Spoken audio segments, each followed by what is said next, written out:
Hey guys, I hope everybody is doing great. Welcome back to my channel. I always forget to say this, so if you haven't already, subscribe, pass it forward, like videos. I think I forgot. I think I forget because I'm always so excited to share the topic that I have, and I want people to share to be able to help someone, but the um, you know number of views, the followers, it's really not the purpose behind this. So I think that's why I forget, to be quite honest. But let me jump into this and let me say today I'm going to put on my professor hat, and I'm going to tie in a little bit of what I've talked about in one of my courses that I teach, and bring that into the topic that I want to talk about today. So one of the topics that I teach about is socialization. This is probably one of my favorite. If I had a top 5 of topics that I teach, race and ethnicity is in there as well. But I love teaching about socialization because it's essentially, it helps to explain how we become the people that we become. And I always tell my students, regardless of whatever they're majoring in, minoring in, wherever future career goals they have, whether they like my class or not, there's something in that class that they can pull out of it, because we all go through the process of socialization, for good and for bad. Okay, so I'm going to try not to get too sociological with this video, but I want to bring that into this because essentially, I'll spare you all the definition, sociology definitions, but I'll bring in a concept that I think a lot of us are familiar with, which is nature versus nurture. Nature, essentially, we are the way we are genetically. That's, we're born a certain way with a certain personality. And then nurture is our environment, and how our environment, for good and for bad, contributes to who we become as people, right? And so once you get to my age, I'm 43. Once, I think people hit a certain age, I often hear people say, well, that's just how I am. That's just how I am. And one of the things that I think I notice is that when people say that, it's not that, it's like they're justifying a negative behavior.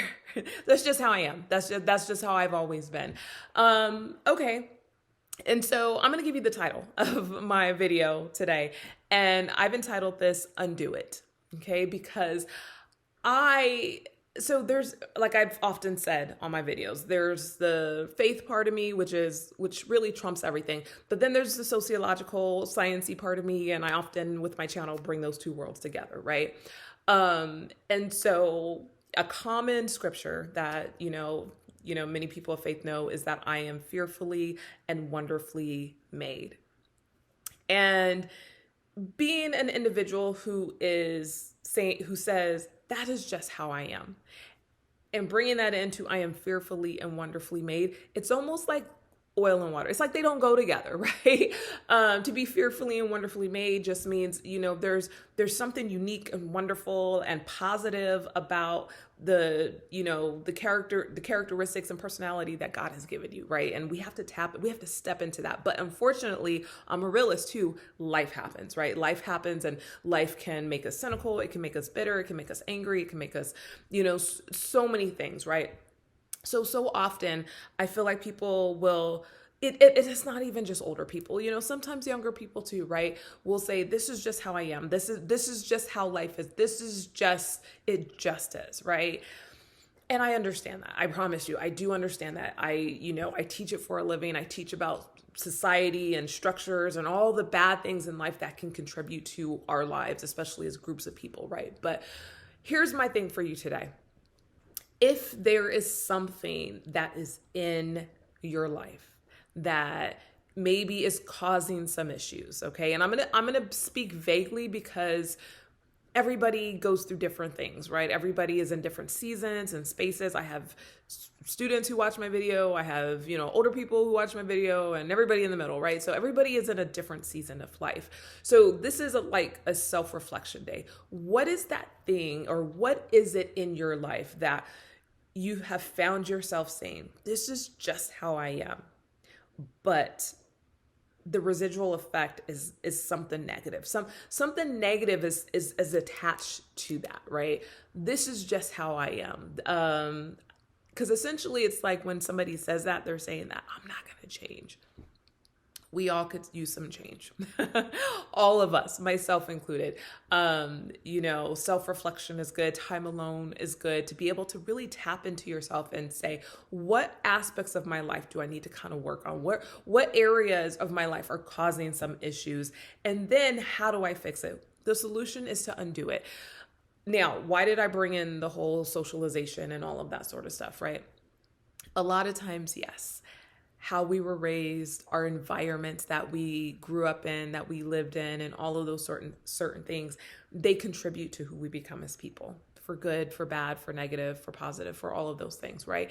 And a lot of times, often I tell my students, there's two things that we don't get to control. None of us. We don't have a say-so in who our parents are, and we don't have a say-so in the environment that we're born into, right? And so a lot of times we learn habits, we learn a certain way of being, we learn to defend ourselves, we learn, it's just based off the environment that we're in. And so we get older and a lot of those things stick with us, but now they're causing us problems. So how do we fix it? We have to undo it. And undoing it is possible. Stopping and saying, how do I fix it? How do I get a hold of this and take ownership of it and say, you know what? I don't want this to impact my life negatively in any kind of way anymore. It's time to undo it, right? There's so much in my life that I've had to undo. I've had to undo being a people pleaser. I've had to undo saying yes all the time. I've had to undo not feeling guilty for the positive things that I do in my life, maybe because somebody else doesn't like it. I've had to undo those things. And so I encourage you this week, think about those aspects of your life, right? Be self-reflective and ask, what do I need to undo in my life so I can get to a better place, so I can step into that space of being fearfully and wonderfully made. Hope that helps somebody, guys. I hope you have a wonderful rest of your week or weekend whenever you watch this, and I will see you all in the next video.